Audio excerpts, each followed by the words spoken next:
Doctor plus ரசிகர்களே, உலகெங்கும் வாழ்கின்ற தமிழ் அறிவாளிகளே, இல்லற வாழ்க்கையின் மிக முக்கியமான ஒரு அம்சம் எது என்றால் தாம்பத்தியம். தாம்பத்தியம் சிறக்க வேண்டும் என்பதை உழவு என்கின்ற அதிகாரத்திலே வள்ளுவன் மிக அழகாக சொல்லுவார். செல்லான் கிழவன் இருப்பின் நிலம் புலந்து இல்லாளின் ஓடிவிடும் என்று சொல்லுவார். ஒரு விவசாயி தான் பயிர் செய்கிற நிலத்தை அன்றாடம் சென்று கவனிக்காமல் விட்டு விடுவானே ஆனால், கிழவன்னா தலைவன் அல்லது ஒரு விவசாயி, செல்லான் போகாமல் இருப்பானே ஆனால், செல்லான் கிழவன் இருப்பின் நிலம் புலந்து இல்லாளின் ஓடிவிடும். எப்பவுமே என்ன பண்ணுவோம், ஒரு உதாரணம் சொல்லும்போது மனிதனுக்கு உதாரணமாக மற்றதை சொல்லுவோம். குரங்கு புத்தி, இவன் அணில் மாதிரி தாவறான், இப்படி மனிதனை மற்ற விலங்குகளோடு ஒப்பிட்டு பேசுவார்கள். நான் வள்ளுவன் மட்டும் என்ன பண்றான், மனிதனை ஒப்பிட்டு பேசுகிறான் விவசாயத்துக்கு. செல்லான் கிழவன் இருப்பின், ஒரு விவசாயி தான் பயிர் செய்த நிலத்தை சென்று அன்றாடம் பார்க்காமல் விட்டு விடுவானே ஆனால் அந்த நிலம் புலந்து விடும். புலவி என்றால் பகை கொள்ளுதல், சண்டை போடுதல், தகராறு பண்றது. அந்த புலவி இந்த சினுக்கிறது,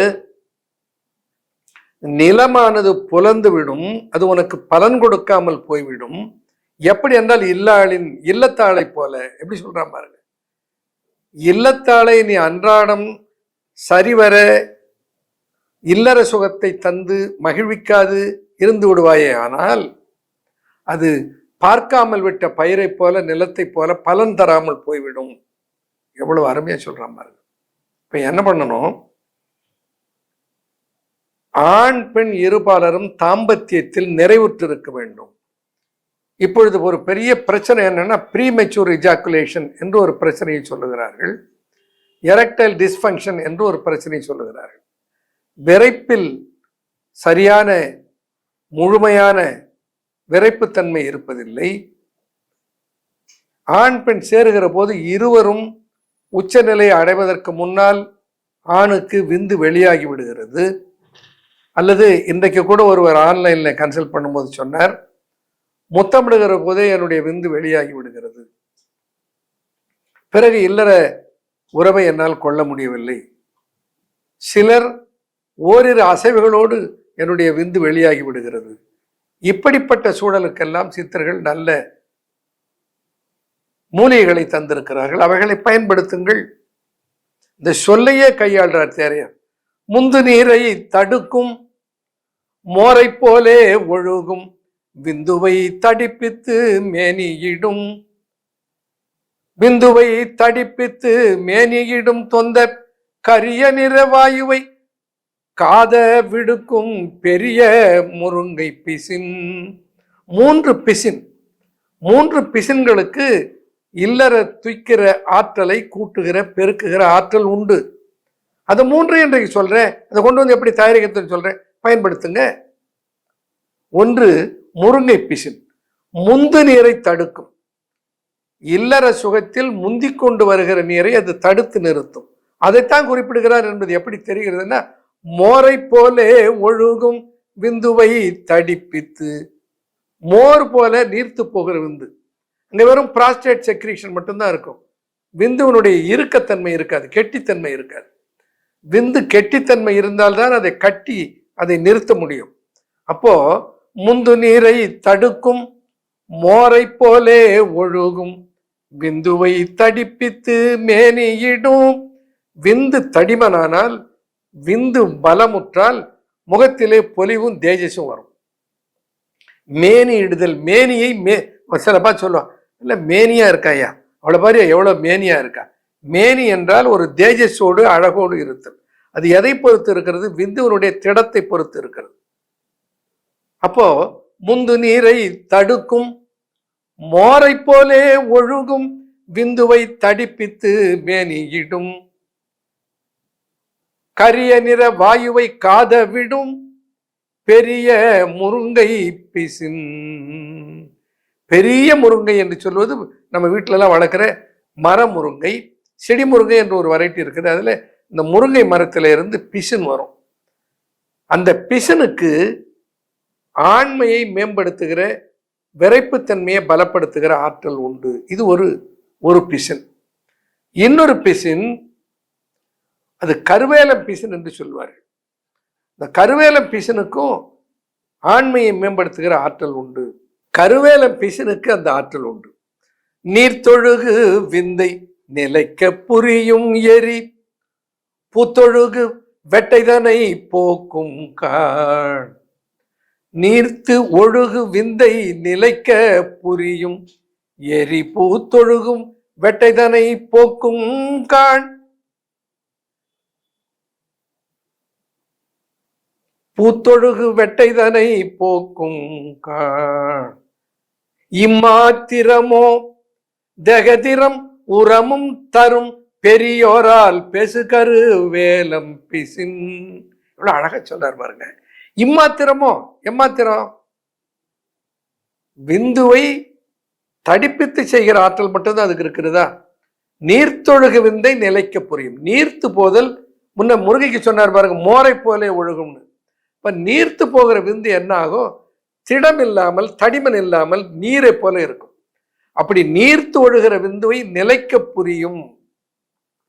ஏரி பூத்தொழுகு வெட்டைதனை போக்குங்கான். வெட்டைப்படுதல் என்று சொல்லுவார்கள். அந்த அந்த ஒழுக்கு, அதை அகற்றுகிற ஆற்றல் இதற்கு இருக்கிறது. நீர்த்தொழுகு விந்தை நிலைக்க புரியும் எரி போத்தொழுகு வெட்டைதனை போக்குங்கான்.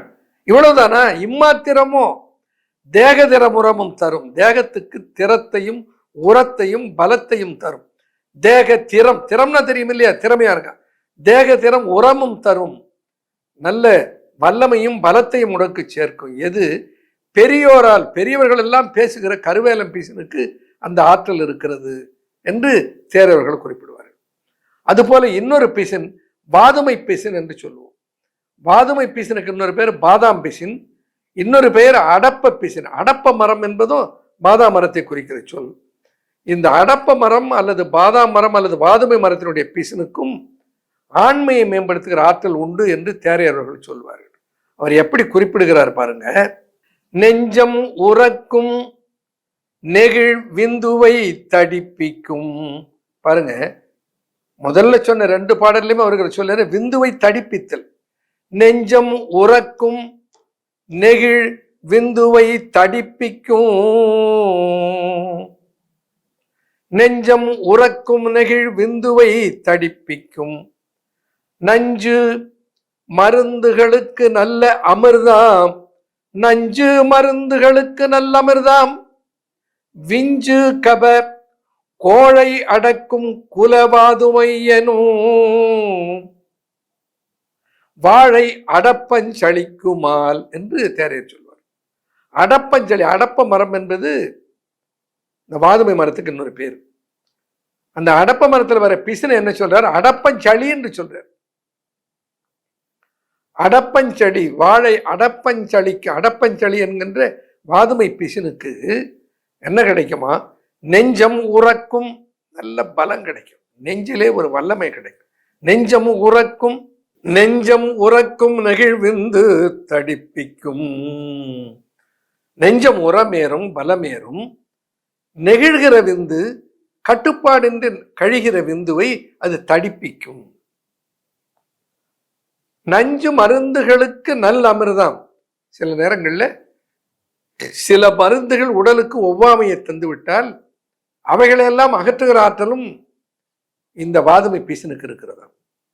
நஞ்சு மருந்துகளுக்கு எல்லாம் அமிர்தம்.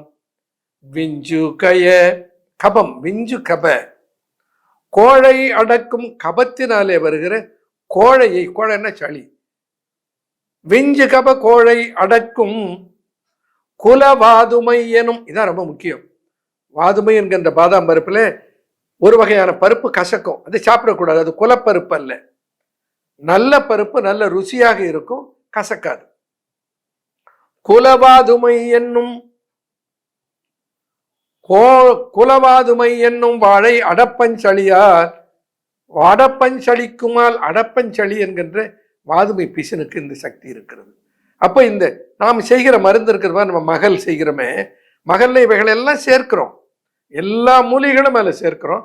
அதிலே நாம் வீட்டிலே பயன்படுத்துவதற்கு அதிலே ஏறத்தாழ 40 மூலிகைகளுக்கு மேலே அதில் சேர்க்கிறோன்னு வச்சுங்க மகல்ல. ஏன்னா அது மருந்தாக தருகிற போது இந்த மகள் அது ஆற்றலை அது அவனுக்கு வெளிப்படுத்த வேண்டும். ரெண்டாவது, மிகவும் தளர்ச்சி உற்று இருக்கிறவர்களுக்கும் அது பலன் தருவதாக இருக்க வேண்டும். அது தோத்து போச்சுன்னு சொல்லக்கூடாது, இல்லை எனக்கு ஒன்றும் பலன் தெரியலன்னு ஒருத்தரும் சொல்லக்கூடாது. அதில் மருத்துவர் மிக கவனமாக இருப்பார். அதனால அது ஒரு ஸ்பெஷல் தயாரிப்பு. அது அகத்திய பெருமான் சொன்ன ஃபார்முலாவை பின்பற்றி தயாரிக்கப்பட்டதுனால அதில் எல்லா தாதுவை விருத்தி செய்கிற ஆற்றல் உள்ள மூலிகைகளும் அதில் அடங்கி இருக்கும். சரி, இப்போ இதை எப்படி நாம கையாள? இதிலே பலருக்கு நல்ல பலன் கிடைக்கும். அப்படி பலன் கிடைக்கவில்லை என்றால் நீங்க மகளை பற்றி யோசிக்கலாம், மகளையும் பெற்று நீங்கள் நலம் பெறலாம்.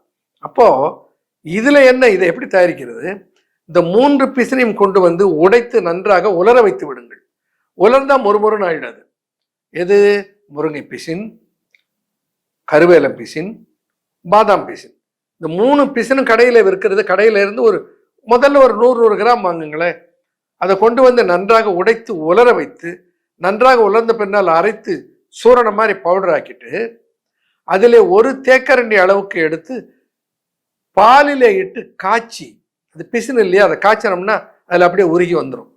அப்படி காய்ச்சியதை நாம் இனிப்பு நோய் இல்லாதவர்கள் இனிப்பு சேர்த்து, இனிப்பு நோய் உள்ளவர்கள் இனிப்பு சேர்க்காமல் அதை அன்றாடம் இரவில் பருகி வந்தால் நல்ல தாம்பத்தியம் மேம்பட்டு நிற்கும்.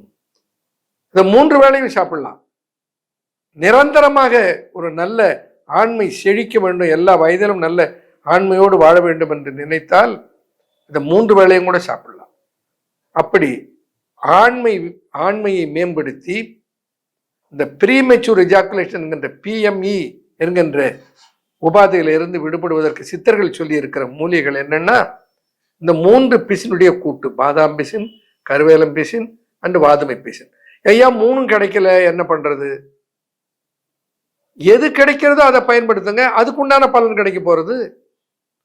3ஐயும் சேர்த்து பயன்படுத்தினால் முழு பலனையும் பெற முடியும். அது உங்களுடைய உடல் எந்த அளவுக்கு சீனித்திருக்கிறது ஆண்மையிலே. சிலர் சுய இன்ப பழக்கத்தினால முழுமையாக ஆண்மைத்தன்மையை இழந்திருப்பார்கள். இந்த எரெக்ஷன் சொல்றோம் இல்லையா, அந்த விரைப்புத்தன்மை அவர்களுக்கு முழுமையாக வருவதில்லை, ஒரு ஆஃப் பாயில் ஸ்டேட்லேயே தான் இருக்கும். அது மாதிரி இருப்பவர்களுக்கு இது ஓரளவுக்கு பலன் கொடுக்கும், முழுமையா பலன் தருமா என்பதை உறுதியிட முடியாது. ஆனால் அதற்கென்று வருகிற போது தயாரித்த மருந்துகளை மருத்துவரை அணுகி கலந்து ஆலோசித்து உங்களுடைய பிரச்சனை என்ன இருக்குது என்பதை சொல்லி அதற்குரிய மருத்துவத்தை பெற்று நலமுடன் பல்லாண்டு தமிழ் கூறும் நல்வலகம் வாழ வாழ்த்துகிறேன். நன்றி, வணக்கம்.